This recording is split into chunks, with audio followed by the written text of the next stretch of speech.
Hola a todos, buenos días. Espero que se encuentren muy bien. Y bueno, entonces vamos a dar inicio a esta, Recording in progress. la cual se titula ¿Es solo un estudio descriptivo? Reflexionando sobre la importancia y la complejidad de los análisis descriptivos en epidemiología. Creo que muchas veces hemos escuchado esto en el ámbito académico y profesional, en el cual se considera que los estudios descriptivos no tienen la misma relevancia que aquellos que evalúan o estiman alguna asociación o efecto de interés, por lo que en esta ocasión el doctor Edgar Ortiz nos va a hablar sobre esto. Y antes de darle la palabra, me gustaría compartirles e invitarlos de nuevo a que se unan al capítulo México de la Sociedad de Investigación Epidemiológica, la cual nosotros como mexicanos y gente que reside en el país tenemos una tarifa preferencial y accedemos a los mismos recursos y beneficios que nuestros colegas de Estados Unidos y otros países de altos ingresos. Entonces los invitamos a que aprovechen esta oportunidad y sigan nuestros eventos de este capítulo. Muchas gracias. Adelante, doctor Edgar. Gracias, Carla. Bueno, buenos días a todos. Muchas gracias por conectarse. Tema que vamos a revisar el día de hoy, de Introducción en la epidemiología descriptiva, sobre todo vamos a revisar los artículos que se compartieron o la información que está dentro de ellos, así como los comentarios asociados. Surge de parte del Comité de Educación de CIAR México. Es la primera eh, actividad educativa, sin embargo no es la única que vamos a tener y es una prueba. Todo esto lo comento para que nos puedan dar su feedback en un futuro, si les gustaría más hacer otro tipo de actividades en lugar de este tipo que son más como eh, pseudo clases, o mejor hacer tal vez un journal club, etcétera. Entonces, eso está abierto todavía para decidir. Decidimos romper el hielo con esto. Desafortunadamente, participantes no todos pueden hablar porque está bloqueada, pero siéntanse libres de comentar en el chat y la doctora Carla me va a estar avisando si hay alguna duda o un comentario en general. Entonces vamos a ver esto de la introducción a la epidemiología descriptiva. La agenda del día de hoy es, primero vamos a revisar por qué es importante hablar de esto, de la epidemiología descriptiva, cuál es la problemática actual, cuál es la relevancia de este tipo de estudios y vamos a tratar de definir qué es la epidemiología descriptiva. Eh, Después vamos a hablar del marco conceptual que proponen los distintos investigadores en los artículos que les compartimos, o bueno, que se citaron en, en la descripción de la charla. Y finalmente vamos a hablar brevemente sobre el rol de las covariables en los análisis descriptivos. Y esto sobre todo estaba escrito en el artículo del doctor Kaufman, que también se compartió. Y finalmente concluir brevemente. Entonces, de los antecedentes, del primer artículo que es el marco conceptual para la epidemiología descriptiva, hay dos comentarios asociados a este artículo. Este es el primero de ellos, que es básicamente por los mismos autores, más otros adicionales. Eh, Cambia un poquito el orden de ellos, pero el primero habla sobre la necesidad de revitalizar a la epidemiología descriptiva y es lo que vamos a platicar. Eh, Solo también quisiera hacer un paréntesis. Lo que hemos visto en presentaciones anteriores es que la experiencia del auditorio es muy dable, que ya está muy familiarizada con esto y hay gente que no tanto. Entonces, sí, este, tal vez peque de explicar cosas de más, pero es por este antecedente. ¿Ok? Entonces, según los objetivos en investigación en medicina en general, podemos clasificar a todos los estudios epidemiológicos y, por tanto, las preguntas epidemiológicas en tres objetivos principales. Los que tienen como objetivo describir a una población, que es hablar sobre una distribución, por ejemplo, de una característica de la población en el mundo real. Habla sobre la descripción de la población tal cual es. Eh, la otra es tratar de predecir cierto desenlace, por ejemplo, poder utilizar cierta información observada para yo poder anticipar alguna característica en la población. Por ejemplo, eh, siempre en los estudios descriptivos a mí me gusta poner de ejemplo los estudios del Global Burden of Disease, que son como los más taquilleros, en que, cuales se intenta la distribución por ejemplo, de enfermedades en todo el mundo.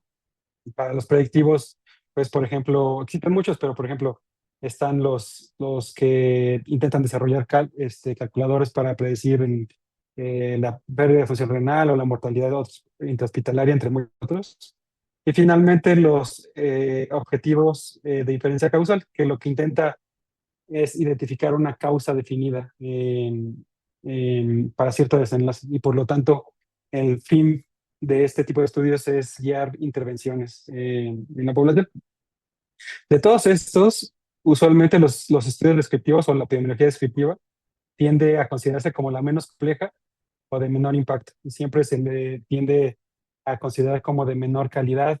Incluso tesis de tipo descriptivos no son muy taquilleras. Los artículos descriptivos también suelen este, publicarse menos o tener más dificultad para publicarse, etcétera. Y también tiene otras consecuencias como dificultades para obtener el financiamiento. Sin embargo, esto está muy alejado de la realidad y esto es lo que mencionan los autores en este comentario, dado que la relevancia de los estudios descriptivos, por ejemplo, quedó demostrada de más en la pandemia de COVID-19. Y ellos ponen tres tipos de preguntas que fueron fundamentales para poder guiar la toma de decisiones en la pandemia. Por ejemplo, saber quiénes estaban infectando al principio cuando no había los suficientes recursos, había muy eh, o estaban poco disponibles, pues era importante saber quién eran las personas que tenían más riesgo para poder dirigir los esfuerzos de prevención hacia ese tipo de personas. Otro también es en qué lugares se estaba registrando un aumento o una disminución de casos. Por ejemplo, esto durante la pandemia en México, pues cuando se hizo el mapa de COVID y se ponía el semáforo en los distintos estados para saber en dónde se tenía que detener las actividades económicas, etcétera. Y también describir cómo están fluctuando las tasas de infección o de letalidad, por ejemplo, en el tiempo. Saber si en algunos lugares va bajando, disminuyendo, etcétera. Todo esto fue de mucha utilidad. Y aquí, entre paréntesis, se mencionan las tres características principales con las cuales se debe definir una población, que es la persona, las características de las personas, el lugar donde se encuentran y el tiempo. Entonces, todas estas preguntas eran muy relevantes. Eh, por lo tanto, no queda duda de que este tipo de estudios es relevante, sino lo que hay que hacer es que se le dé mayor reconocimiento y tal vez mayor rigor metodológico al tipo de estudios que se desarrollan. Y de ahí es la relevancia de incluir este tema entre las sesiones que tenemos actualmente. Eh, y una de las propuestas que hicieron los autores, que me voy a saltar acá, ahorita me regresó la anterior, es generar un marco conceptual para la epidemiología descriptiva, que es en lo que nos vamos a enfocar la mayor parte de la clase. Pero antes de eso, es importante definir qué es la epidemiología descriptiva. No hay una definición aceptada eh, o común o bien aceptada por todos. Sin embargo, los autores en ambos comentarios, en el comentario y en el artículo que se envió en la sección de práctica epidemiológica, lo definen como aquella que se centra en caracterizar la distribución de la salud, la enfermedad o cualquier determinante, lo que está entre corchetes es lo que yo agrego, por ejemplo, exposiciones nocivas o beneficiosas, en una población bien definida, tal y como existe en el mundo real. O sea, el objetivo de la epidemiología descriptiva es solo caracterizar la distribución de algo, algo relacionado obviamente en salud en este caso, que es lo que nos compete a nosotros. Este, pero para caracterizar dicha distribución tenemos que poder bien definir la población y saber que es tal y como se presenta en el mundo real. ¿Ok? Dentro de este objetivo principal de la epidemiología descriptiva, también se consideran la descripción de diferencias relevantes en su distribución, por ejemplo, con base en otras variables, por ejemplo, el sexo, el estado socioeconómico, la raza, etcétera, o sus cambios en el tiempo. ¿Ok? Van uno de la mano de la otra. Y finalmente, también un punto muy importante que hacen énfasis los autores es que al describirlo, trata de integrar el contexto histórico y social donde se está describiendo la característica de la población. ¿Ok? Y eso para tratar de comprender cómo dicho entorno influyó en los patrones. Por ejemplo, podríamos tratar de caracterizar la distribución de, de COVID-19 durante la pandemia en los distintos sistemas de salud en México. eh, Decir tal cual y como pasó, por ejemplo, cuántas muertes ocurrieron en los distintos sistemas de salud, en Secretaría de Salud, en el IMSS, en el ICE, etcétera. Y nosotros poder eh, compararlas entre ellas, tal cual y como pasaron, cómo cambiaron entre los distintos lugares en el tiempo y tratar de integrar el contexto, por ejemplo, tal vez el IMSS tuvo un mayor acceso, un acceso más fácil a las vacunas en comparación con el ISSSTE, etcétera, y tratar de explicar qué es lo que está sucediendo, ¿ok? Entonces, esto es en general una definición de la tecnología descriptiva. Eh, Veo que hasta el momento no hay preguntas, entonces voy a continuar. Por lo tanto, los autores, para poder mejorar este tipo de estudios en su rigor metodológico y incrementar el reconocimiento de los mismos, proponen generar un marco conceptual para epidemiología descriptiva. Y para ello tratan de hacer este marco conceptual con similitudes a otros marcos ya disponibles para la inferencia causal, que es donde existen más.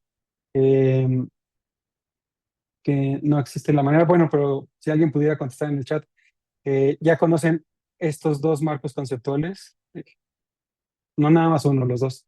Existen dos marcos conceptuales muy aceptados en diferencia causal en epidemiología.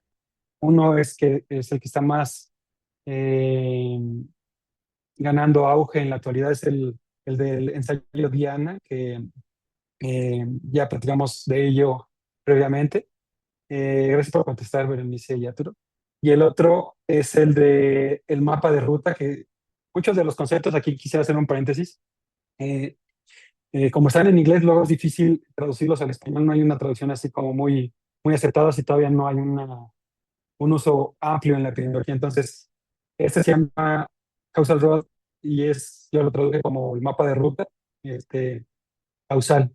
Y lo que intenta es dirigirnos a dónde vamos o sea, cómo tenemos que diseñar y llevar a cabo nuestras investigaciones con objetivo causal. Entonces, con base en esto, los autores de estos artículos tratan de hacer un marco conceptual que asemeje a estos dos, pero con los estudios de tipo descriptivo. Entonces, ahorita, eh, nada más dado que comentan que no los conocen, entonces me voy a tener aquí un poquito sobre el Target Trial Framework. En este caso, el primero, y no había incluido una diapositiva. Eh, Así solo se ve la frente del expositor. Sí, les pido una disculpa, listo. Entonces, para los objetivos, los estudios de investigación que son con objetivo causal, todos sabemos que el diseño por excelencia, cuando es perfecto, eh, para contestar de preguntas de inferencia causal, es el estudio aleatorizado, ¿ok? El RCT aleatorizado. Entonces, este framework, este marco conceptual del ensayo de Diana, lo que intenta hacer es conceptualizar todo estudio observacional como si fuera un ensayo aleatorizado. Entonces, definir todos los mismos pasos que se definen en un estudio, en un protocolo de investigación de un ensayo aleatorizado, por ejemplo, los criterios de elegibilidad, eh, las estrategias de tratamiento que se van a comparar, el seguimiento, el desenlace que se va a medir, los análisis, etcétera. Hacerlo exactamente como se haría, definirlos y tratar de emularlo con los datos observacionales. Emular con datos observacionales. Esto, así como lo escuchan de sencillo, es una estrategia que ya se ha demostrado que disminuye mucho la probabilidad de sesgos y mejora mucho el diseño de los estudios epidemiológicos. Entonces es muy relevante en la práctica, pero es otro tema completamente diferente al nuestro del día de hoy. Otro framework que también se ha visto es el uso del mapa de ruta de los estudios causales. Y ese sí va a tener un poquito porque creo que ese lo podemos tratar de aterrizar un poquito más con lo que proponen los autores.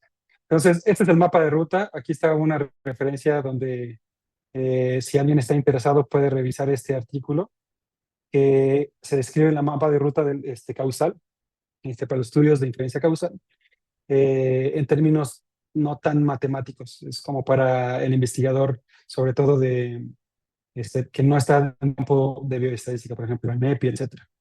Entonces, en incluyen esta figura y lo que hacen es literal avanzar con una serie de pasos para poder ir desde una pregunta de investigación hasta el diseño y la conducción del estudio.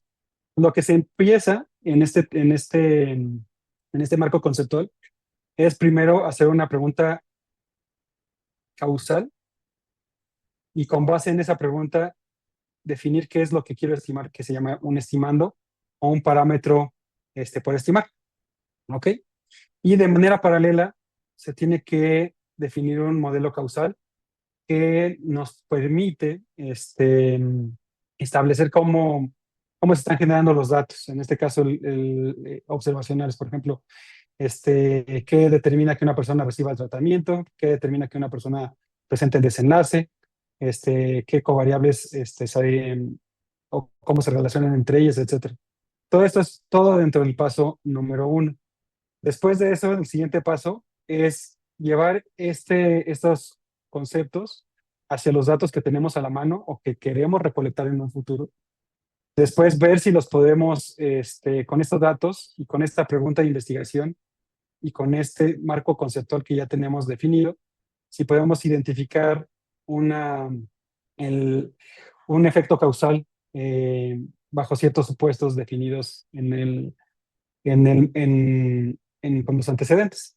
Después tenemos que definir qué es lo que vamos a estimar estadísticamente, que es el estimando estadístico, y con base en eso, escoger un estimador para poder tratar de obtener una medición del efecto causal, evaluar la necesidad de hacer análisis de sensibilidad y finalmente ver si tenemos que comparar otros diseños de estudios. Entonces, como ven, es una ruta nada más. O sea, todo empieza con una pregunta de investigación y va considerando todos los puntos relevantes para llevar a cabo el estudio de investigación de inferencia causal. ¿Hasta aquí alguna duda, algún comentario que quieran hacer? Dado que sí están comentando en el chat, entonces yo creo que no puedo detener. No, son 30 diapositivas en total, no son tantas.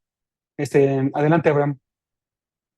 Yo creo que si se puede, Sí, creo que ya te di Carla, acceso a sí, que gracias. hables, Abraham. Abraham,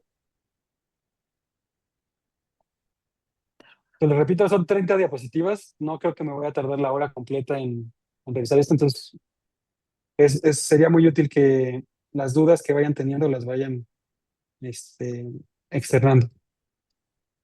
Sí, e igual si quieren hablar, siéntanse en libertad de levantar la mano y les damos acceso a que abran su micrófono. Entonces, ¿no hay preguntas? Ok. continuaremos. Aquí hay unos comentarios, Edgar, más que dudas si pudiéramos tener una plática de análisis de sensibilidad. Eh, Abraham menciona que todo muy claro, que no puede abrir su micrófono, entonces igual siéntete en libertad de escribirlo en el chat y nosotros estaremos al pendiente. Gracias. Gracias, doctor Andro. Yo creo que sí sería bueno, lo vamos a platicar y a ver, para invitar ciertos panelistas, para poder revisar esta temática que también es de mucho interés, para todos. Entonces, ahora sí nos vamos a entrar. Dice, ¿qué análisis de sensibilidad se contemplan en este modelo de ruta causal? Desde el enfoque descriptivo. Eso lo vamos a revisar un poquito más adelante, Carlos. Pero hasta este momento lo único que hemos visto es, en resumen, los estudios descriptivos son muy importantes, merecen tener un reconocimiento adecuado, no son tan simples como parece. Y para eso, estos autores lo que intentan hacer es generar un marco conceptual similar al Target Trial Framework o el mapa de ruta causal para aumentar el rigor en las investigaciones con objetivos descriptivos. Okay.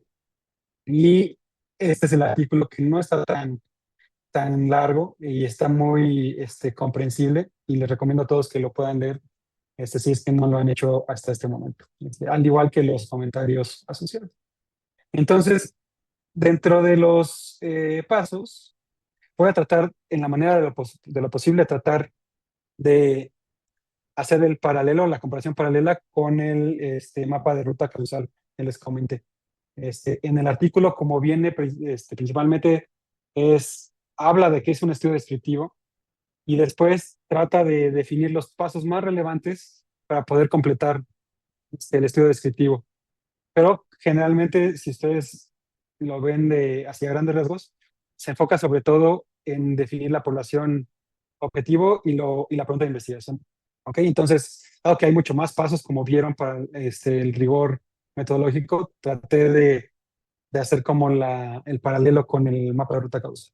Pero bueno, también otra diferencia importante de lo que les voy a presentar es que ellos no le llaman base, nada más le ponen, son títulos de las subsecciones, porque yo les puse los pasos que ellos van considerando. Y algo que tampoco agregué con lo que termina el artículo es que seguramente todos ya conocen las guías que vienen en Equator, que es una página, si lo pueden buscar, Equator, y son para la redacción o el reporte de artículos de investigación.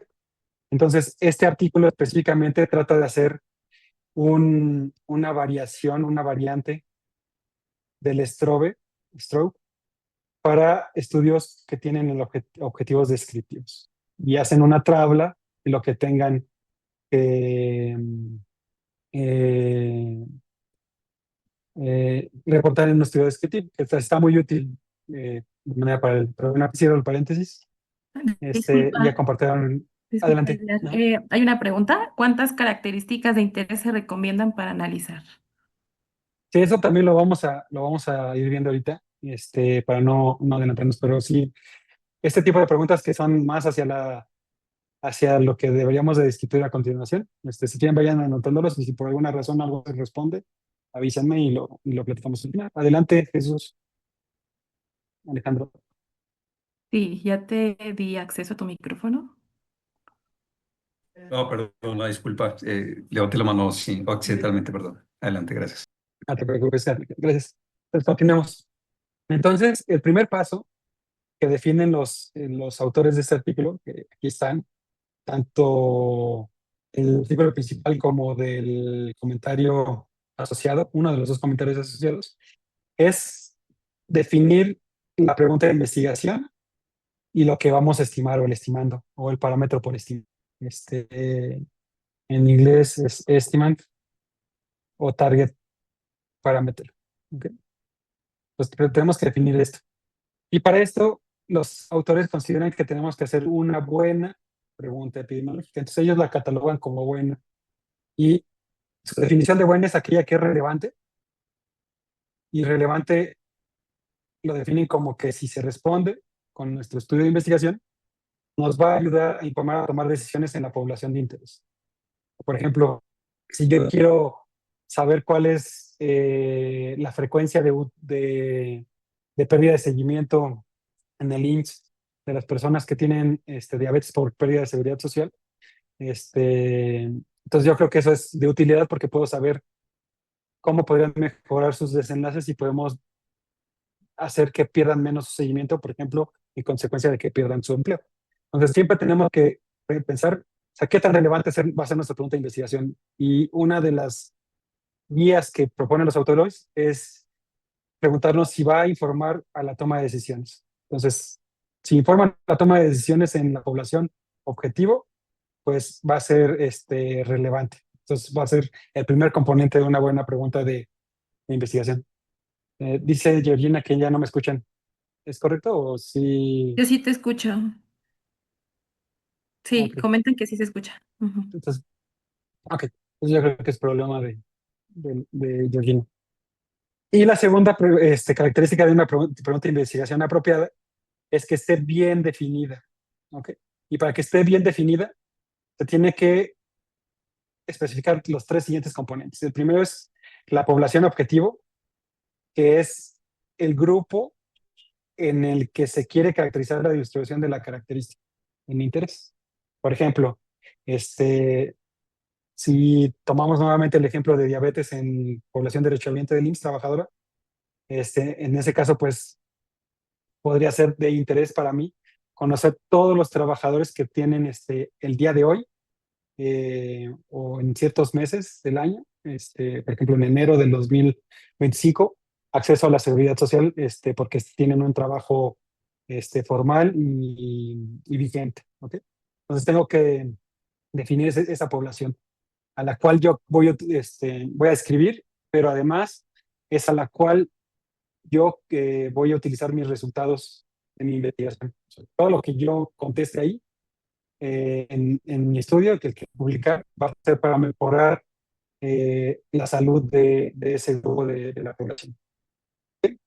Entonces, una manera de poderlo hacer de manera apropiada es anclarlo siempre en persona, lugar y tiempo. Esas son las tres características principales o las mínimas con las cuales definimos a la población objetivo. O sea, en la persona, pues son, por ejemplo, los criterios de inclusión o de exclusión en un estudio, la elegibilidad, vamos a llamarle, elegibilidad. En el lugar, pues, en donde se encuentran los sujetos de interés, por ejemplo, si es la población derechohabiente del IMSS, pues puede ser todo el país de interés, o podría ser nada más ciertas delegaciones de la Ciudad de México, depende de cada quien, de su pregunta de interés. Y otro punto muy importante es el tiempo en el cual estamos investigando esta población. Por ejemplo, mi pregunta podría ser a principios del 2010 o en la actualidad, etcétera. Entonces siempre tenemos que anclar a la población objetivo con esas tres características. ¿Ok?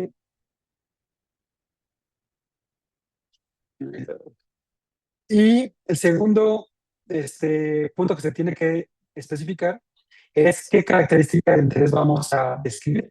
Por ejemplo, puede ser un desenlace, puede ser, por ejemplo, eh, pérdida de acceso a la seguridad social, puede ser muerte, etcétera. Puede ser alguna exposición o puede ser algún otro determinante de salud. Pueden ser muchísimas características. Y que aquí a lo largo, el artículo utiliza como sinónimos, por ejemplo, desenlace, exposición, etcétera, pero en realidad no solo estamos interesados en las cosas malas, también en los determinantes benéficos, por ejemplo, en cierta población. Y finalmente, las medidas de frecuencia que vamos a utilizar para cuantificar ese desenlace. Por ejemplo, estamos interesados en medir la prevalencia, incidencia, etcétera. Estos puntos vamos a detenernos un poquito más en los siguientes diapositivas. ¿Ok? Entonces, para tener una buena pregunta epidemiológica de ese día, necesitamos influir la toma de decisiones en población, en la población objetivo, y que la pregunta está bien definida a través de una población objetivo, que sepa yo qué es lo que voy a medir, y la medida de frecuencia de interés. Por ejemplo, podría yo estar interesado en el riesgo de muerte Esa es la medida de frecuencia y el desenlace de interés en todos los derechohabientes del IMSS, adultos, por ejemplo, a principios del 2025, de ahí en adelante. Entonces, hay una pregunta en término que ahí se usa de frecuencia, podría incluir, por ejemplo, de tratamientos, intensidad de adherencia, etc. Y en realidad puede incluir cualquier característica. Digo, los efectos, ya hablando de la palabra efecto, ya ahí sí, o se va a pensar ya en la diferencia causal. Pero todo lo demás yo creo que sí es completamente válido. Por ejemplo, la adherencia. Describir la adherencia es una característica de la población de interés, este, que puede ser de utilidad. Las escalas cíclicas, pues también dependiendo de en qué característica, por ejemplo, para describir la frecuencia del síndrome de desgaste, etcétera. Entonces, el primer paso es definir la pregunta de investigación y lo que vamos a estimar. Ahorita me voy a detener en el estimando. Pero bueno, aquí hago un paréntesis y es que en otro comentario, el doctor Platt hace una adición a la propuesta de una pregunta de investigación. Dice, no solo, una pregunta de investigación no solo está definida con los puntos anteriores, también tiene que pensar cuál es el propósito final del estudio, ¿ok? Entonces tenemos que tener en mente, qué va a informar, ¿ok? Por ejemplo, va a informar la distribución de recursos limitados. Por ejemplo, en la pandemia, si describo quién se está muriendo más, pues probablemente voy a distribuir esos recursos limitados a las personas que tienen más riesgo de muerte. El ejemplo que pone el doctor Platt en el comentario es, por ejemplo, para otro uso de estudios descriptivos es para ver qué tan factible es hacer un estudio causal. Si se tiene una base de datos con administrativos, puedo yo tratar de ver si tengo el número de desenlaces suficiente para poder evaluar el efecto causal o el número de personas expuestas y no expuestas, las variables de interés, etcétera. Y por lo tanto, el doctor menciona que no es siempre necesario especificar una población objetivo. Depende 100% del propósito de investigación. Entonces, esto va un poquito en contra de lo que dicen los autores. Especificar la población objetivo va a ser necesaria siempre y cuando el propósito de nuestra investigación lo requiera. Sin embargo, por ejemplo, para estudios de factibilidad, tal vez solo escribir una base de datos es suficiente para, es de valor suficiente como para una buena investigación descriptiva. ¿Ok? Sí, Y también en el mismo, adelante. disculpa, solo aquí Javier comenta si podríamos compartir el nombre del artículo anteriormente mencionado. Te digo, imagino que te refieres a esto, pero está aquí en la referencia. Es la Sí, importancia es el comentario sobre la importancia de la epidemiología descriptiva. Es el comentario al otro comentario y al artículo que estamos revisando del marco conceptual. Entonces, son tres artículos que todos van acerca del mismo y están en la misma revista, en American Journal of Epidemiology. ¿Ok? Y también en este mismo comentario, el doctor Platt menciona otro objetivo común de las preguntas de investigación es generar hipótesis. Por ejemplo, a través de adquirir un mayor conocimiento sobre el proceso de desarrollo de enfermedad. Un ejemplo de esto es al principio de la pandemia, las descripciones de qué personas están muriendo de COVID-19, pues describían únicamente qué es lo que estaba pasando, y quiénes se morían más. Por ejemplo, encontraban que las personas que tenían obesidad tenían mayor riesgo de muerte, etcétera. Entonces, con esto, por solo hecho, se puede ver como un continuo entre los estudios descriptivos y los estudios de causalidad. Al generar hipótesis, se puede ver como un continuo hacia yo poder evaluar esa hipótesis en estudios posteriores. Sin embargo, a pesar de que sí este es un uso muy válido de los estudios descriptivos, es muy importante mencionar que la epidemiología descriptiva por sí sola es útil, como ya lo mencionamos previamente, y que a veces este continuo hace que se pierda o existen confusiones en la interpretación de los estudios descriptivos, y ejemplo perfecto son los análisis de factores de riesgo, que es cuando intenta analizar un factor de riesgo, que es lo único que buscan es si hay una asociación que prediga un desenlace de interés, podría interpretarse como causal en vez de como solo una asociación. etcétera. Entonces, para evitar este tipo de problemáticas, siempre es importante en tener en mente el objetivo, cuál es la pregunta de investigación. Si es causal, pues necesitamos un marco conceptual causal. Si es descriptivo, necesitamos este marco conceptual descriptivo este, para poder evaluar la investigación o para poder llevarla a cabo. Dice Abraham Valenzuela que podría ser para el final sobre la calidad de los datos que menciona. Y sí, también lo vamos a platicar. Ahorita lo vamos a hablar de ello. Si no se contesta, también me dicen y lo revisamos. Eh, Regresando al paso uno, que era definir la pregunta de investigación de manera adecuada. Eh, También el otro paso era de definir el estimando, que en el, en el marco conceptual de causal, pues es el estimando causal. En este caso, es el estimando descriptivo, lo podremos llamar. Y el estimando, en términos llanos, es la cifra que responde a la pregunta de investigación. O sea, una vez que hacemos una pregunta de investigación descriptiva, por ejemplo, ¿cuál es la prevalencia de diabetes en el adulto con acceso al IMSS en todo el país a inicios de 2025? Pues esa cifra que voy a responder, si yo tuviera acceso a toda esa población, es el estimando, es la cifra que responde a la pregunta de investigación. Y es una función de la distribución real, actual o fáctica de la característica de interés de la población objetivo. ¿Ok? Entonces, lo que estoy intentando medir es el mundo real en los títulos descriptivos. Y aquí nada más quisiera hacer una pausa, voy a ver qué otras preguntas hay. Ahorita voy a explicar la diferencia con el estimador, un poquito adelante, José. Pero sí nos vamos a detener en eso. Entonces, regresando a la imagen del marco, de la hoja de ruta o el mapa de ruta causal, todo el paso uno, vean cómo es muy similar a lo que tienen los autores. Primero tenemos que hacer una pregunta causal y la respuesta a esta pregunta causal, la cifra que la responde, es el estimando, es el valor que yo quiero estimar. ¿Ok? En nuestro caso, nuestra pregunta no es causal, es una pregunta descriptiva. Y la cifra que va a responder a esa pregunta descriptiva es el estimando descriptivo. ¿Ok? En este caso, en el paso número uno, se considera ver cómo se están generando los datos en el marco conceptual causal. Y esto porque el objetivo es un efecto causal. Y esto, por ejemplo, seguramente ya reconocen este tipo de imágenes, pero es un DAG.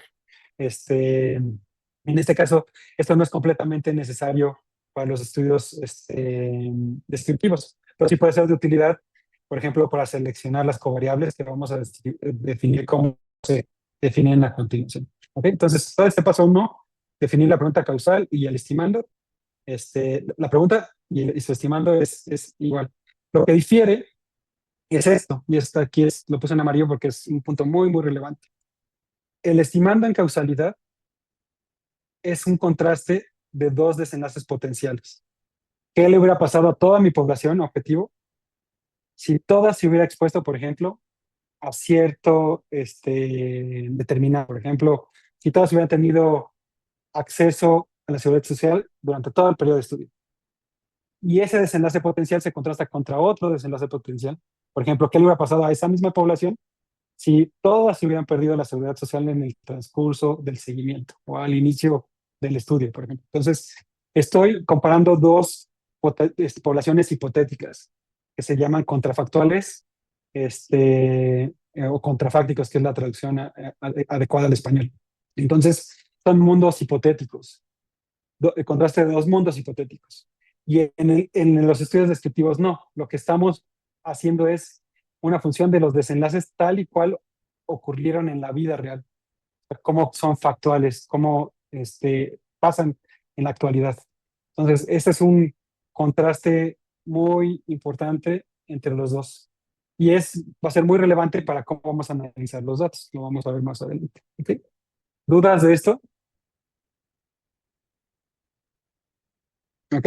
Entonces, continuamos. El segundo paso, ya una vez que tenemos la pregunta de investigación, Solo hay un el ejemplo estimando bien definido. aquí. Adelante.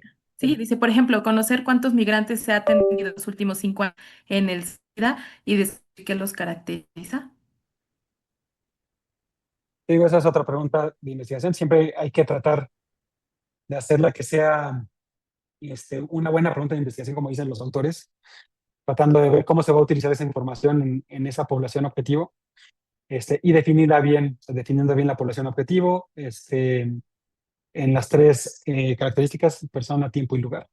¿Qué medición voy a utilizar? Medición de frecuencia de enfermedad o de frecuencia del determinante de salud. Y el tercer punto era, se me pasó, y bueno, la característica, definir qué es lo que voy a medir. Entonces siempre es importante hacer eso. Perdón que me mueva tanto, a ver si los mareo. Entonces, el segundo paso que ponen los autores, dentro de los dos eh, artículos, es ahora, ya que tenemos bien definida la población objetivo, es tomar una muestra de dicha población, o si es que ya tenemos la muestra, tratar de especificar cómo se relaciona con la población objetivo. Y aquí este es un punto crucial en los estudios descriptivos. Por ejemplo, si nosotros ya contamos con un censo completo, por ejemplo, a través de registros administrativos, por ejemplo, yo puedo tener todos los derechohabientes en el IMSS el día de hoy, si me los da eh, eh, la dirección de incorporación en el instituto, y puedo saber quién es la población objetivo por completo, teniendo yo esa lista, esa base de datos completa. Pero si no tengo acceso, o si a veces es difícil de definir, por ejemplo, que decían cuántos migrantes se han atendido en los últimos años en Sencida, sería muy, muy complejo, casi imposible, yo diría, poder tener una lista completa de todos los migrantes que han sido atendidos en Sencida en este tiempo. Muchas personas no se registran, muchas llegan, por ejemplo, de manera ilegal, etcétera. Entonces es complejo tenerlos. Y por lo tanto, tenemos que intentar hacer o tener una buena muestra de esa población, ¿ok? Y una buena muestra, ¿cuál es? Aquella que sea, ya sea que tenga representatividad, es decir, que por sí sola sea una muestra representativa de las características no, sino medidas de la población objetivo, o que hayamos utilizado un marco muestral bien definido, para poder tomar ciertos grupos, por ejemplo, que están infrarrepresentados en la población. Por ejemplo, este marco muestral bien definido es el que se utiliza, por ejemplo, en Sanut. Es muy útil. O sea, lo ideal es tener estas dos características, cualquiera de las dos, ya sea que sea una muestra aleatoria o representativa de toda la población objetivo, o que tenga un marco muestral bien definido. Pero si no se tiene ninguna de las dos, al menos lo que nosotros tenemos que hacer es ver cómo se relaciona con la población objetivo. ¿Okay? Y aquí, Disculpa, Edgar, hay una pequeña. adelante. ¿Podrían poner otro ejemplo de los dos componentes del estimando, por favor? Y, o sea, el estimando es justo la cifra que va a darle respuesta a mi pregunta de investigación descriptiva. Entonces, es la manera más fácil de conceptualizarlo. Si tú defines tu pregunta de investigación como o sea, con todas estas características, por el momento vamos a obviar la parte uno, que es que sea relevante. Vamos a definirla bien con la población objetivo, la característica de interés y la medida de la frecuencia. ¿Ok? Digamos que vamos a agarrar el ejemplo de los migrantes. Toda la población migrante, entonces vamos a describirla, por ejemplo, en persona. Entonces, puede ser que estamos interesados nada más en los mayores, o sea, en los adultos de cualquier sexo. ¿Ok? ¿De qué países vienen o migrantes hacia dónde? Pues que migran de cualquier otro país hacia México.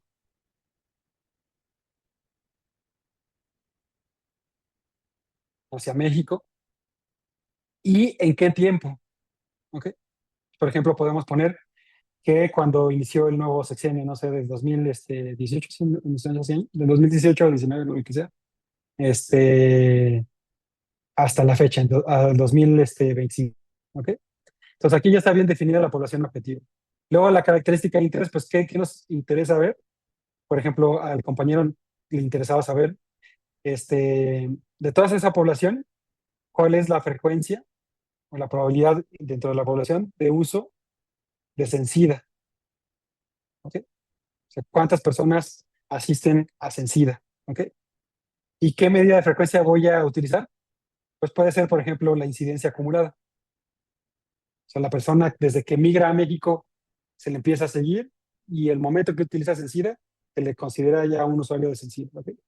Entonces, todo esto pueden definirlo como una pregunta de investigación. ¿Cuál es la incidencia acumulada del uso de Censida en toda la población migrante que viene de cualquier país hacia México, mayor de 18 años de edad, de cualquier sexo, proveniente de cualquier país, entre el 2018 y el 2025? Es una pregunta de investigación bien definida, con base en la población objetiva, la característica de interés, la medida de la frecuencia. Hay que hacerlo relevante, pues yo creo que sí es relevante porque pues eso puede definir qué tantos recursos le voy a dar a Censida para atender a la población migrante. ¿Ok? Eso es la pregunta de investigación. Entonces, ustedes ya se podrán imaginar que de toda esta pregunta de investigación, podemos imaginarnos cuál es la incidencia acumulada que la responde. Hay un número ahí en hipotético que existe en el universo, que si yo podría agarrar a todos los migrantes en todo este tiempo, los podría identificar tan pronto entran al país y seguirlos en el tiempo, etcétera, yo podría darles ese número específico, pero dado que no lo tenemos, lo tenemos que estimar y ese valor que estamos intentando estimar se llama estimando, ¿ok? El estimando es la cifra que responde a nuestra pregunta de investigación. Y eso aplica exactamente para, para los estudios causales. Por ejemplo, si yo quiero comparar dos poblaciones hipotéticas, el número que va a comparar esas dos poblaciones hipotéticas, por ejemplo, el número que le responde, la cifra, es el estimando causal. En este caso es el estimando descriptivo. Recuerden que la diferencia entre los dos, el descriptivo es el mundo real y el causal es contraste de mundos hipotéticos y contrafactuales. ¿Okay? Entonces ahí estamos. Y adelanto, el, este, el valor que voy a intentar utilizar, la fórmula que voy a intentar utilizar para estimar esta cifra se llama estimador. ¿Okay? Por ejemplo, un estimador clásico para la incidencia acumulada es el de Kaplan-Meier, una fórmula matemática. Otro estimador, por ejemplo, es una media. La media de una proporción es un estimador, es una fórmula. Ustedes le meten los números y les da una cifra. Eso es un estimador. El estimador es como la herramienta que les va a dar el valor estimado. Y el estimando es lo que va a responder a mi pregunta de investigación, que es el objetivo, la cifra que yo quiero obtener de mi estudio. ¿Okay? ¿Sí queda claro? Creo que sí. Si no, los puedo dirigir. De hecho, el artículo que les mencioné del Causal Roadmap, todo esto lo define muy bien. Digo, partes que sí están medio complejas de leer, pero si se dedican el tiempo suficiente para estarlas entendiendo, todo viene muy, muy bien explicado, todo esto que les acabo de poner. Bueno, voy a seguir. Mira, aquí estoy ya. Entonces, nuevamente, vamos desde que tenemos ya la pregunta de investigación descriptiva, que queremos describir una característica, la distribución de una característica en el mundo real en una población objetivo bien definida, ¿ok? Y también nos pasamos a que en la vida real va a ser muy difícil tener un censo completo de toda la población objetivo. Es la excepción a la regla. Lo más común es que necesitemos muestras, por ejemplo, el lanzamiento, ¿ok? Entonces estas muestras nos van a intentar recuperar el estimando, o dar una cifra del estimando, un valor estimado de esa cifra, si son representativas o que tienen un marco muestral bien definido. Entonces, aquí nada más hago un paréntesis esta es una base de datos que se utiliza bueno, no es una base de datos, es como una tabla en la cual se describe en el libro de What If, que es de inferencia causal, eh, todo lo de la contrafactualidad y la inferencia causal. Y en esta tabla lo que tenemos es como una base de Excel, tenemos la exposición, el desenlace y los valores medidos reales, que es lo que está en amarillo. ¿Ok? Entonces, en un estudio descriptivo ideal, lo que a nosotros nos gustaría tener es una fila por cada miembro de la población objetivo. O sea, si mi población objetivo, por ejemplo, son los 20 dioses griegos que se explican en este ejemplo, pues tengo que tener la información de los 20 dioses griegos. No me tiene que faltar ninguno. Y la otra característica es que tenemos que tener las columnas completas de cada una de las variables de interés. Por ejemplo, yo quiero describir la frecuencia de la exposición A, pues tengo que tener la columna completamente llena en cada una de las filas. Desenlace también completa en cada una de las filas. ¿Okay? Yo tengo todo eso, puedo describir a mi población de manera apropiada. Pero lo real es que esto no pasa. En la actualidad nos faltan sujetos, no están representados, ¿no? O las características están medidas de manera incompleta. Tenemos bases incompletas. Entonces, el artículo también trata de hacer este símil con la inferencia causal. El primero es el problema fundamental de los estudios descriptivos, es que no siempre vamos a observar todos los desenlaces de interés. ¿Qué necesitaríamos para observar todos los desenlaces? Pues necesitaríamos toda la población objetivo y tener esos datos completos de lo que pasó. Y como alguien comentó ahí, que esos datos estuvieran bien medidos, que estuvieran perfectamente medidos. ¿Okay? Entonces, el problema que tenemos es que no vamos a tener toda esa información, es el problema fundamental de los estudios descriptivos.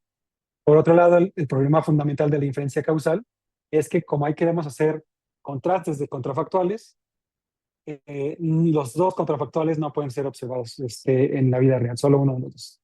Entonces, esto no me va a detener, pero nada más para que sepan que se tratan de hacer el símil con la inferencia causal. Que también lo podríamos revisar en otro seminario, si fuera necesario. Adelante, Arturo.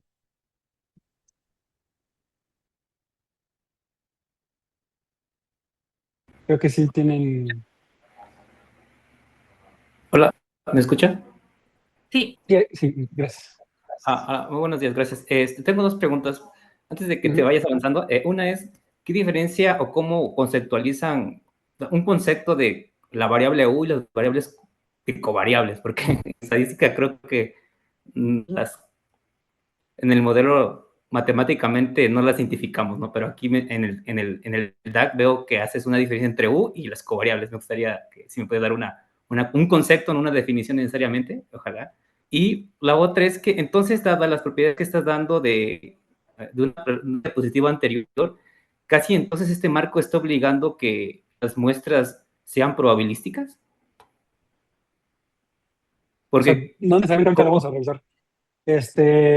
O sea, lo que estamos viendo así como de lo general del mundo ideal a lo que pasa en la vida real. ¿No? O sea, porque para tener una muestra aleatoria es casi imposible. ¿No? O sea, depende, a menos que quiera describir yo algo, una población bien definida y tengo acceso a toda la población, por ejemplo, si es los trabajadores de un hospital X, yo puedo agarrar al azar cierto número de trabajadores porque tengo la lista completa y voy a tener una muestra aleatoria. Pero eso en la vida real, pues no pasa. Entonces vamos a ver más adelante cómo se hace este salto. Lo único que estamos diciendo aquí con respecto a ello es que en el mundo ideal para poder escribir eh, una población, la distribución de una característica de salud en una población, pues deberíamos de tener toda la población y todas sus mediciones de esa característica. De lo contrario, si no tenemos esto, pues tenemos que ver cómo difiere esta población que sí tenemos acceso a la población objetivo. ¿Por qué es esto relevante? Por ejemplo, uno de las principales fuentes en la vida real de los estudios descriptivos son las encuestas en línea. Entonces, ustedes imaginarán muchas maneras por lo cual una persona participa en una encuesta en línea y por la cual esta población en la encuesta difiera de la población objetivo. ¿Okay? Existen muchas maneras que difieren, entonces tenemos que ver cómo puede diferir estas dos poblaciones y por lo tanto, ya se imaginan que el resultado de mi encuesta, si no representa de manera apropiada la población objetivo, pues entonces va a haber sesgos, en este caso, por ejemplo, de selección. ¿Okay? Eso es lo importante de por qué estamos haciendo este énfasis de que nos encantaría tener toda la población y todas sus mediciones, pero eso en la vida real no pasa. Vamos a ver qué podemos hacer. Y tu segunda pregunta, te refieres a la U. Nuevamente, hacer énfasis de que este DAG, sobre todo su uso es para la inferencia causal, y lo que intenta hacer en este caso es poner todas las variables medidas, que son las covariables. Aquí está la expresión desenlace de interés y las covariables que podrían ser de relevancia para nuestro modelo causal. Y las U son variables que no están medidas. ¿Cuáles no están medidas? Pues son variables que faltan en nuestra base de datos o que no son posibles de medir. Por ejemplo, una U pues, muy difícil de medir. Es por ejemplo, las actitudes hacia de cuidado de la salud. Por ejemplo, una persona que tiende a tener hábitos sanos es muy difícil de medir. Por ejemplo, usualmente lo pones como U en este tipo de DAX. ¿Ok? Pero no Ok. olviden que no me detuve aquí porque esto es diferencia causal. Todas estas variables que se ponen con base en tu conocimiento de la pregunta de la investigación. Entonces, por ejemplo, digamos que el estado socioeconómico es de interés para mi pregunta de investigación causal.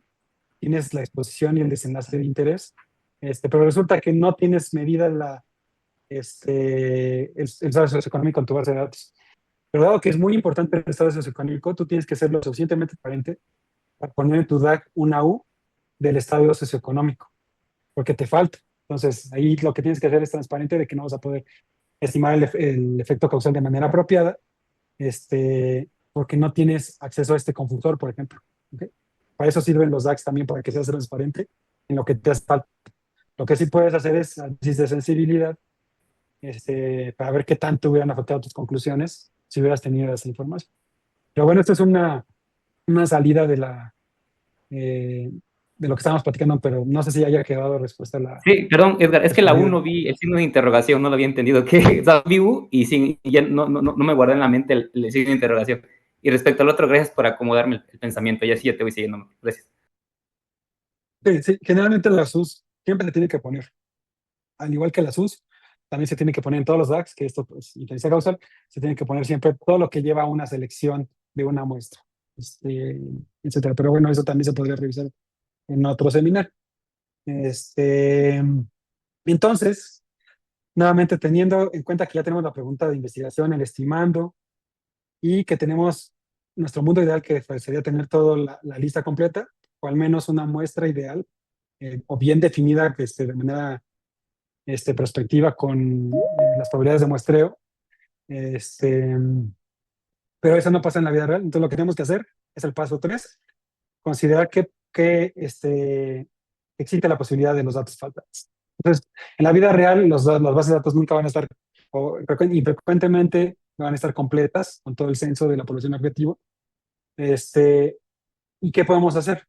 Una de las alternativas, que es lo que se hace por default, es considerar que los datos que faltan están completamente faltantes al azar, que aquí tampoco me voy a tener mucho, pero pues esto es de la teoría de datos faltantes, ¿no? Entonces, los datos faltantes se pueden clasificar en tres mecanismos principales de los datos de que hagan falta.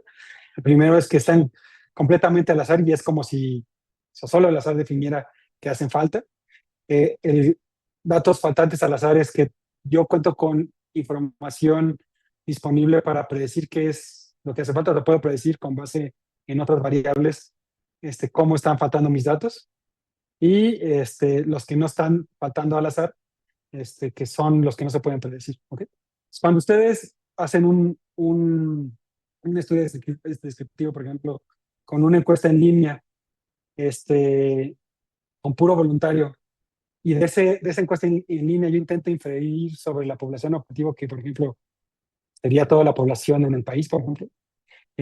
Hacer ese salto es lo mismo que pensar que los datos están faltando completamente al azar, porque nuestra muestra participó al azar en nuestra encuesta y eso no es real. Lo que sí puede llegar a pasar es que los datos falten al azar con base en otras variables disponibles en nuestros análisis. Por ejemplo, esto es como faltarían si ustedes tienen un marco muestral bien definido, si deciden que van a muestrear con distintas frecuencias, por ejemplo, poblaciones infrarrepresentadas, por ejemplo, poblaciones de los pueblos originarios si quieren representar a todo el país, pues hay que sobremuestrearlos a ese tipo de poblaciones y van a tomar menos personas de otro tipo de poblaciones. Y al final, eso lo van a poder ponderar para obtener un número final. Entonces, así como el problema de los datos faltantes es el problema básico de los estudios descriptivos, pues podemos utilizar las mismas técnicas que se utilizan para los análisis de datos faltantes para poder recuperar este, esa cifra de nuestra población objetivo. ¿Cuáles son estas? Por ejemplo, podemos utilizar la ponderación por el inverso de la probabilidad de selección. Podemos usar estandarización, podemos utilizar otras técnicas que no vienen en el artículo, pero se podría utilizar imputación múltiple siempre y cuando se cumplan sus criterios, etcétera. Entonces, de que se puede recuperar, se puede, pero tiene que hacer nuevos supuestos. Pero es importante considerarlo, ¿ok? El paso 4 que viene en el artículo es que tenemos que definir bien el desenlace o la característica de interés, ¿ok? Para eso tenemos que hacer una definición inequívoca de qué es lo que queremos medir y que sea aplicable a nuestros datos. Por ejemplo, si yo quiero medir acceso a la seguridad social, pues está bien que yo lo pueda medir, o sea, que sea de interés. Pero si yo nada más tengo ese acceso en un solo punto en el tiempo, y el acceso a la seguridad social es algo que cambia en el tiempo, pues tal vez ya no lo puedo yo aplicar a mis datos. Entonces, hay un mismatch entre lo que yo quiero, entre mi desenlace y lo que tengo en mis datos. Eso también lo tenemos que considerar. Y por lo tanto, tenemos que siempre tener en mente la posibilidad de tener errores de medición, que es lo que comentan los compañeros. Regresando al mapa de ruta conceptual causal, en el paso 2 de dicho mapa, se consideran los datos observados, que son los que ya tengo en la mano. Y en este caso, pues es cómo se midieron, qué métodos se emplearon para medirlos en distintos lugares, y contamos con la información de todas las variables que son requeridas para poder responder a mi pregunta de investigación, etcétera. Entonces, todo eso se considera en este punto. Si no se puede responder, si no cuento con toda esta información, yo siempre puedo hacer esto de regresar a modificar mi pregunta de investigación para que sí se pueda responder con lo que tengo a la mano. El objetivo es ser transparente, o sea, tratar de iterar sobre este checklist, y si por alguna razón no puedo responder a lo que originalmente estaba proponiendo, pues tratar de modificar es una opción, la pregunta de investigación, o tratar de conseguir mejores datos. O ser transparente y decir no existe, voy a colectarlos de manera efectiva. ¿Queda dudas hasta el momento? Ya nos Yo extendimos más de la hora. justo era mi comentario, Edgar, que vamos sobre la hora, por si tienes algún otro compromiso e incluso también nuestros asistentes. Yo puedo continuar, pero no sé, el enlace yo supongo que no se va a cerrar. Exacto, el Este, enlace sigue abierto. sí, ya no nos falta tanto tiempo, son 34 diapositivas. Bueno, este, como se va a estar la grabación, si los que se tienen que ir siéntense libres de salirse de la presentación, después van a poder revisar el video si es necesario. El paso 5 que viene en el artículo es especificar la medida de frecuencia de interés, ¿ok? Entonces, existen múltiples opciones de mediciones de frecuencia de enfermedad o de las características de salud que están disponibles y que no son excluyentes. Esto es muy importante. O sea, yo no necesariamente, si quiero hacer un estudio descriptivo, tengo que casarme con el riesgo, por ejemplo, de incidencia acumulada. Puedo también describir la tasa de incidencia, o alguna otra medida de frecuencia de enfermedad de interés. Y en el artículo, de hecho, los autores mencionan que es como el proverbio de que ven un elefante y que lo ven en distintos puntos, y que solo tratando de integrar todas las distintas puntos de vista, pueden tener una mejor visión, un mejor entendimiento de su característica que quieren describir. Entonces, no se limiten a uno solo. Y el artículo, por cuestiones de espacio y aquí por cuestiones de tiempo, nos enfocamos en tres. La primera es la prevalencia, la segunda es la incidencia acumulada o el riesgo, y la final es la tasa de incidencia. Entonces, con respecto a la prevalencia, solo hacer un punto muy relevante, que es que, a diferencia de los estudios causales, que la prevalencia siempre da muchos problemas, no es de interés para la inferencia causal, ahí nos interesan las medidas de incidencia. En los estudios descriptivos sí pueden ser las de mayor interés. Por ejemplo, aquellos que tienen el objetivo de prevenir secundario o terciariamente. Entonces, nos interesa saber cuántas personas, por ejemplo, tienen hipertensión en cierta población objetivo, o los usuarios, la prevalencia de otra enfermedad para poder yo distribuir los recursos de manera apropiada. Entonces, en este caso, la prevalencia puede ser de mucha utilidad, no descartarla en los estudios descriptivos. Y también decir que el riesgo es otra medida muy útil. Entonces, aquí hay otro punto relevante que se hace en el artículo, y es que usualmente la gente piensa, no todos, pero se suele pensar que un estudio descriptivo es lo mismo que un estudio transversal.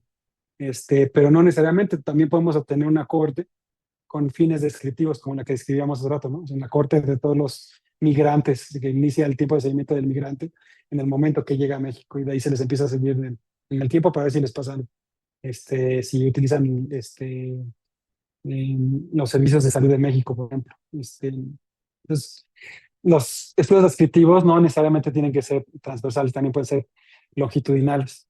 Y en estos estudios longitudinales, de las medidas que tienen mayor auge por su fácil interpretación y por otros beneficios, por ejemplo, como lo comentaban en el chat, en Target Triad Framework, está la acumulada del riesgo, que es la proporción de personas que están en riesgo de presentar el desenlace y que desarrollan durante el seguimiento del estudio dicho el desenlace de interés.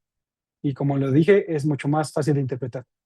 Y la otra es la tasa de incidencia, que es el número de eventos entre el tiempo persona que se le sigue a una población. ¿Ok?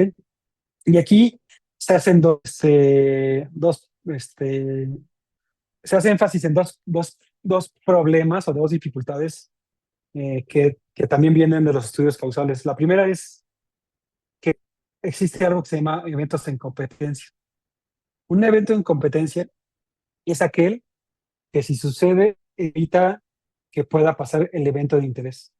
Por ejemplo, si nuestra población objetivo son todos los migrantes,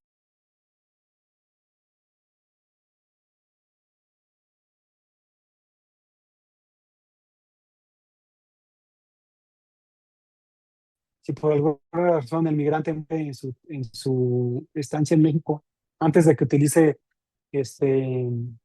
el servicio de salud, pues nunca voy a poder saber si lo hubiera utilizado o no, porque murió antes. Entonces, eso es un evento en competencia. ¿Okay?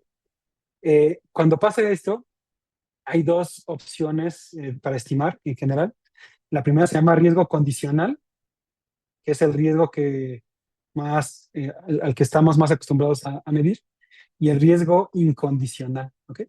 Entonces, el riesgo condicional se define como esto. Entonces, es la proporción de individuos que se esperaría que desarrollara el evento de interés si todos los eventos en competencia se dieran, es decir, si no ocurrieran, se censurara cada que el evento de competencia ocurre. ¿Okay? Por eso se llama condicional, porque es condicional en que eliminemos los eventos de competencia en la base de datos, se censura y se eliminan. Sin embargo, como lo ven, esto es una intervención hipotética. En la vida real, yo no puedo eliminar los eventos de competencia. Los eventos de competencia pasan. O sea, una persona que migra a México puede morir porque tiene un riesgo de morir al mudarse a México. Entonces, esto no es de mayor interés, no es la medición de mayor interés para los estudios descriptivos. El otro se llama riesgo incondicional, que también se describe como la función de la incidencia acumulada. Esta, por ejemplo, se puede estimar con un estimado que se llama Allen-Johansen. ¿Okay? Y esto lo que hace es describir la proporción de las personas que desarrollan el desenlace en el mundo real. Y en ese mundo real es donde los eventos en competencia pueden impedir que se desarrolle el evento de interés. Si una persona presenta el evento de competencia, se elimina a la persona del set de riesgo, y por lo tanto ya no se toma en cuenta en la estimación del riesgo incondicional. Y este es el de principal interés en los estudios descriptivos, según los autores, cuando el número de eventos en competencia no es este, no es menor. Pero, por ejemplo, si queremos describir la mortalidad por cáncer de colon, entonces la probabilidad de que una persona con cáncer de colon muera por otras enfermedades no es tan baja. Se pueden morir por eventos cardiovasculares, etcétera. Entonces, en este caso, los eventos en competencia son una muerte por cualquier otra causa que no sea una muerte por cáncer de colon.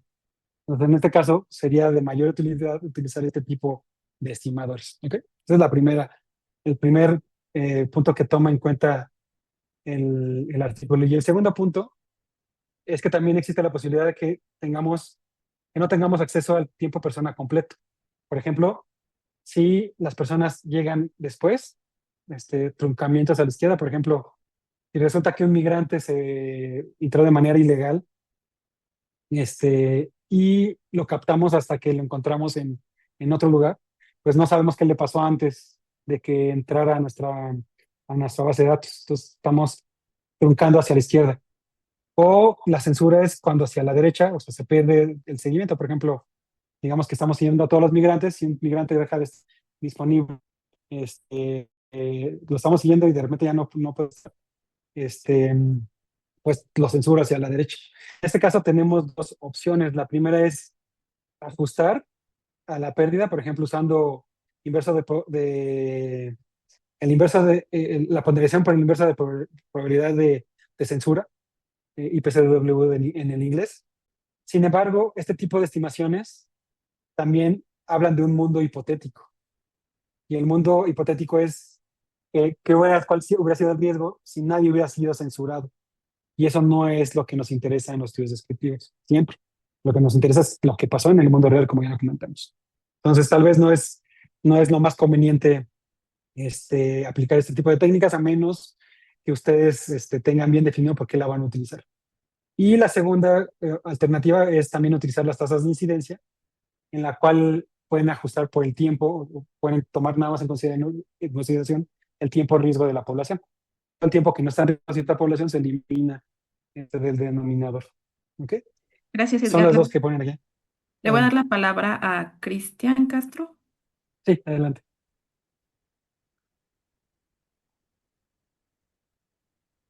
Ya habilité tu micrófono, Cristian.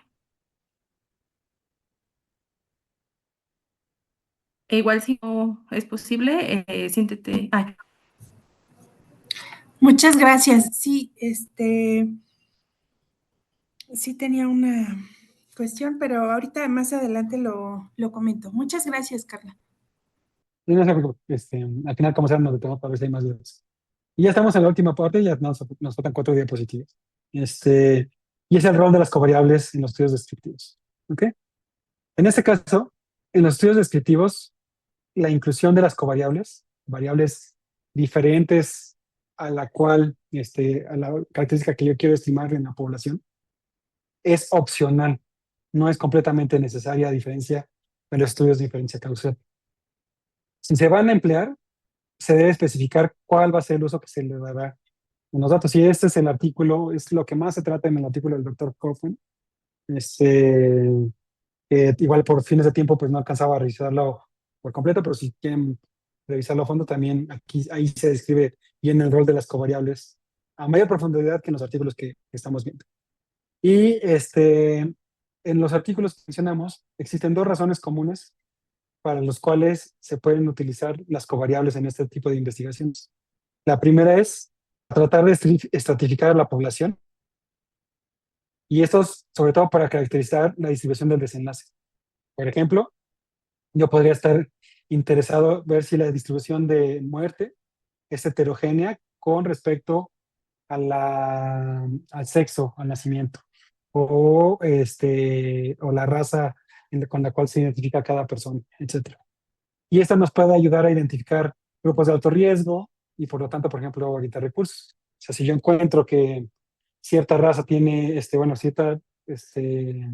vamos a poner, cierto sexo al nacimiento tiene más riesgo de muerte, pues yo tal vez pueda hacer que esa disparidad, o como se diga, se reduzca, a yo dedicarle más recursos a a esa subpoblación que tiene estos problemas, ¿ok?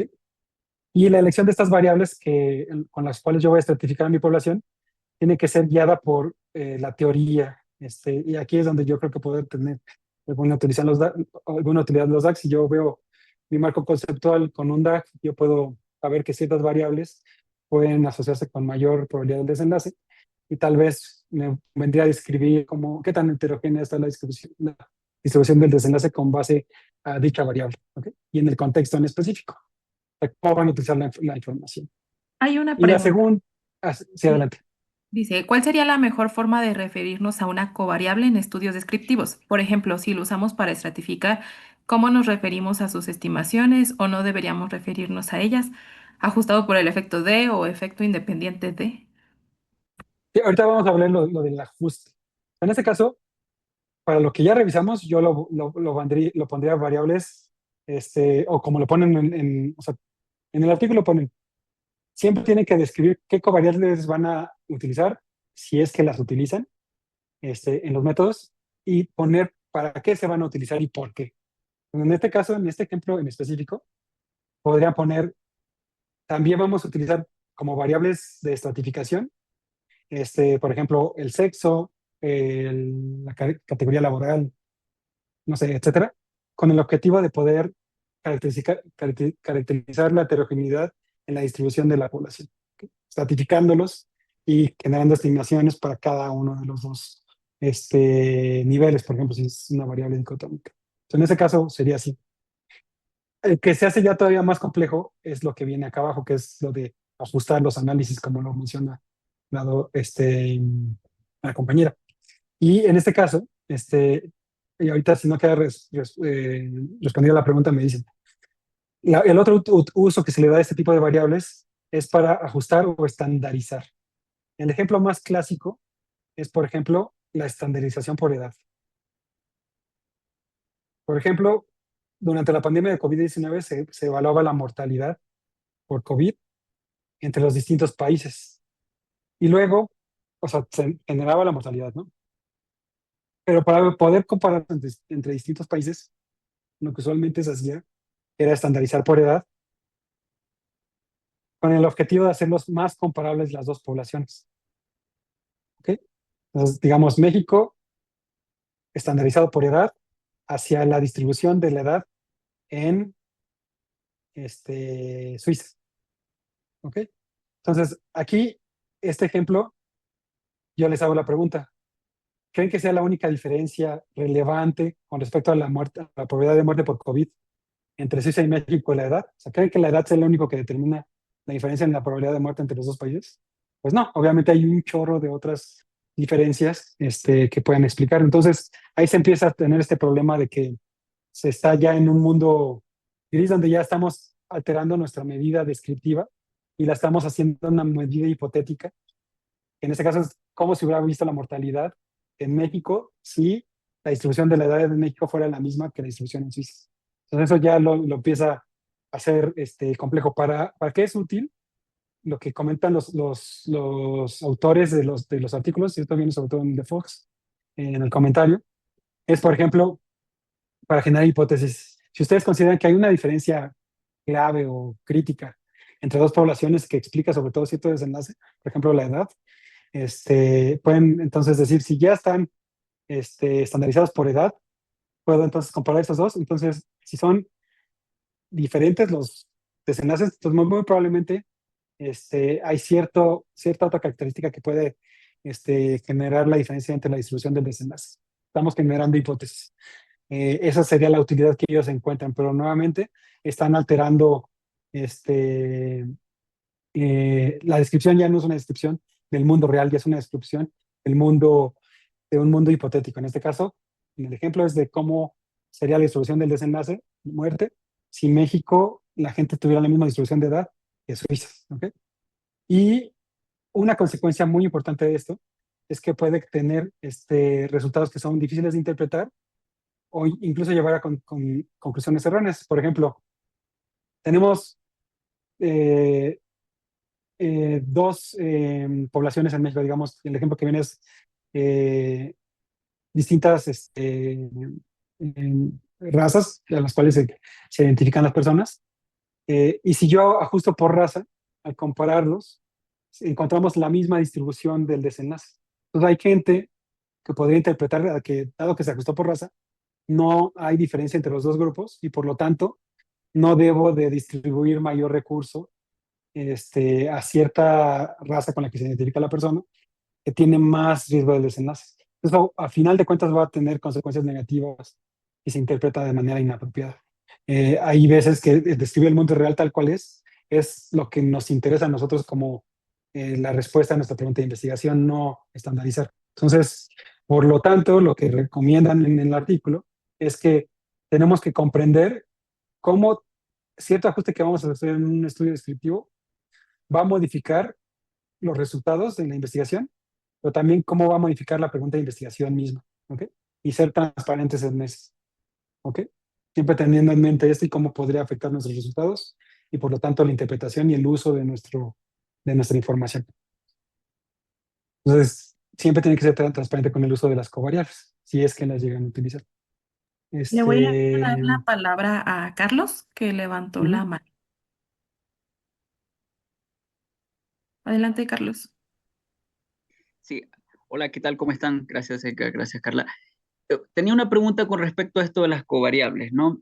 ¿Qué pasa si en esta decido no medirlas y muchas de ellas tienen un rol confusor, no como un modificador de efecto, ¿no? Sino una amenaza a la validez de lo que yo estoy describiendo? Por ejemplo, el uso de una medida que implementé en salud pública como la suplementación en base a un desenlace, digamos, disminución del riesgo cardiovascular o de eventos cardiovasculares. Y uso nada más la parte descriptiva. Si bien en esta línea o en esta asociación pueden existir otras variables confusoras, si no las tomo en cuenta, digamos, o no tomo en cuenta el rol de esto, puedo pensar que esta intervención que yo estoy implementando, al menos de manera general, ¿verdad? Para posteriormente evaluarlo en análisis más complejo, ¿cómo puedo, digamos, estar seguro que lo que estoy viendo no se debe, por ejemplo, a una característica específica, por ejemplo, la edad, si la tomo en cuenta como un posible confusor relacionado al desenlace y a la variable exposición? Solo me queda esa parte de la duda, cómo lo manejan o si lo mencionan, lo describen estos autores desde el enfoque únicamente descriptivo, ¿no? Porque sabemos que en la parte analítica se pueden hacer otras ajustes, ¿no? Y posteriormente análisis de sensibilidad, como mencionabas. ¿Cómo lo manejan ellos? Gracias. Muchas gracias por la pregunta, Carlos. Y aquí tocas un punto muy, muy, muy relevante y que va con el último diapositiva. Entonces, aquí no tenemos que confundir los dos mundos diferentes que estamos comparando, o los dos objetivos de las investigaciones epidemiológicas. Es inferencia causal, que en este caso va a ser para medir el efecto de una intervención, exposición, desenlace, exposición, etcétera. Y la epidemiología descriptiva. ¿Okay? La epidemiología descriptiva lo único que queremos hacer es caracterizar la distribución de una característica de la población en el mundo real tal cual es. ¿Okay? Inferencia causal son contraste de mundos hipotéticos. En el ejemplo, en el libro de Miguel Hernán, como viene, y James Robbins, imagina que tú tienes un diamante, que es toda la población objetivo, la misma que hemos definido ya, y en un mundo tú la intervienes a toda la población a que se exponga a cierta nivel de exposición, y en un mundo paralelo que no se intervenga. Y la diferencia entre estos dos mundos en el desenlace va a darte un efecto causal. En el estudio descriptivo solo agarrarías tu diamante completo y describirías la distribución de la población. No hago tanto énfasis en eso, porque para la diferencia causal es para el único que aplica el concepto de confusión. El sesgo de confusión es un concepto que no aplica para los estudios descriptivos, porque no estamos hablando de intervenciones de diferencia causal. Entonces, el sesgo de confusión no existe en los estudios descriptivos. No es el único que no aplica a los mismos. Todos los demás, sesgo de selección, sesgo de medición, errores aleatorios, y aplican. En este caso, aquí no aplicaría el sesgo de confusión. Entonces, mi recomendación sería no hacerla, o sea, ser transparente con la pregunta de investigación y el objetivo de la misma. Lo que queremos hacer es descripción del mundo tal cual es, pues entonces necesitamos este marco conceptual de los estudios descriptivos. Pero si lo que quiero hacer es utilizar esta base de datos que tengo aquí y además saltar a tratar de hacer la inferencia causal, pues entonces ya tengo que yo empezar a utilizar los otros marcos conceptuales que no son los que utilizamos en esta clase a profundidad. Y ahí es cuando sí ya aplican los factores de confusión, etc. Sí, sí está bien, o sea, yo no le veo nada malo que saltes de una pregunta descriptiva a una de inferencia causal en un mismo artículo, siempre y cuando seas transparente de que estás haciendo ese salto y que no aplican los mismos conceptos. En este caso, la confusión, el sesgo de confusión, no aplica para los estudios descriptivos. No sé si me quedó, si se responde la pregunta. Sí, Edgar, muchas gracias. Sí. Y finalmente, ya que este es el último punto a considerar, hay que considerar todas las demás probabilidades de errores que tenemos, ¿no? Que en este caso es eh, el sesgo de selección, por ejemplo, si nuestra muestra no es representativa o yo no puedo aplicar técnicas que me vayan a permitir generalizar mis resultados hasta la población objetivo completa. Es el sesgo de emisión si mis variables, cualquiera de todas ellas, se están midiendo de manera inadecuada o las herramientas que estoy utilizando para medir no son perfectas, no tienen una sensibilidad de especificidad perfecta, etc. Todo eso se tiene que considerar. Eso sí no viene en el artículo, pero se describe más en el marco conceptual en el roadmap, donde sí empiezan a saltar hacia otras. O sea, yo una vez que tienen todo eso, si tienen esos problemas, pues no quiere decir que ya no pueden hacer el estudio. Siempre pueden hacer análisis de sensibilidad para ver qué tanto se cambiarían sus conclusiones si tienen cierto problema. Por ejemplo, si tienen cierto riesgo de sesgo de medición, pues pueden aplicar, por ejemplo, análisis cuantitativo de sesgos para poder ver cómo cambiarían los resultados, etcétera. Incluso al final pueden considerar distintos diseños de estudios para poder contestar su pregunta de investigación. Es que eso también sería factible, o diseñar nuevos de manera prospectiva. ¿Ok? Entonces yo creo que aquí ya comenzamos. Mi recomendación final es que le echen un ojito a estos comentarios que mencionamos en la plática y al artículo que les mencioné, y al doctor Kaufman tampoco se tocó a fondo por tiempos. Y cualquier duda pueden escribirme un correo, con gusto. Te los contesto. Vi que querían las presentaciones, lo vamos a revisar. Por mí no hay ningún inconveniente de que se comparta. Gracias, Edgar, y gracias a los y las asistentes por su participación, que promovieron un espacio bastante enriquecedor de discusión. Entonces, por tiempo, solo le voy a dar la palabra a Cristian Castro, que ya la había levantado previamente, y los demás siéntanse libres de escribirles cualquier duda tanto al doctor Edgar o al capítulo México. En un momento les comparto el correo en el chat. Cristian, ¿puedes hablar? Y si no... Gracias, Carla. Sí, lo que pasa es que no pertenezco al capítulo México y no estará disponible la grabación. Era como más personal mi pregunta y también respecto a si el ponente da alguna asesoría o puede apoyar con algunas situaciones ya de manera particular. Muchas gracias. Lo de la presentación, que esté grabada, eso sí depende completamente de CIAR. Y creo que sí no van a poder tener acceso a la misma si no son miembros del capítulo. El lado positivo es que si eran miembros, sí van a tener acceso, pero no nada más a esta presentación, sino a todas las que existen. Hay más, en las que te han dado, pero también, por ejemplo, los artículos que comentamos hoy, todos vienen de American Journal of Epidemiology, y con el tener acceso a la sociedad, les dan acceso a la revista de manera complementaria. Entonces también es algo útil y creo que no está tan caro bueno, dependiendo, pero de precio mucho más económico que en comparación con en Canadá y Estados Unidos. Esa es una. Como sea, de todas maneras, veremos la posibilidad de mandarles la presentación en PDF para que la puedan hacer. Y respecto a lo de las asesorías, y con gusto me puede mandar un correo y lo platicamos. Con gusto. Gracias, Edgar.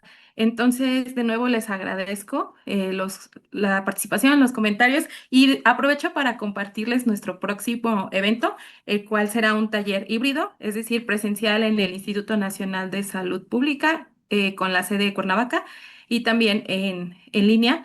Y bueno, este evento también estará disponible solamente para miembros y se titula El rol y las habilidades para ser un buen mentor y un buen mentorado.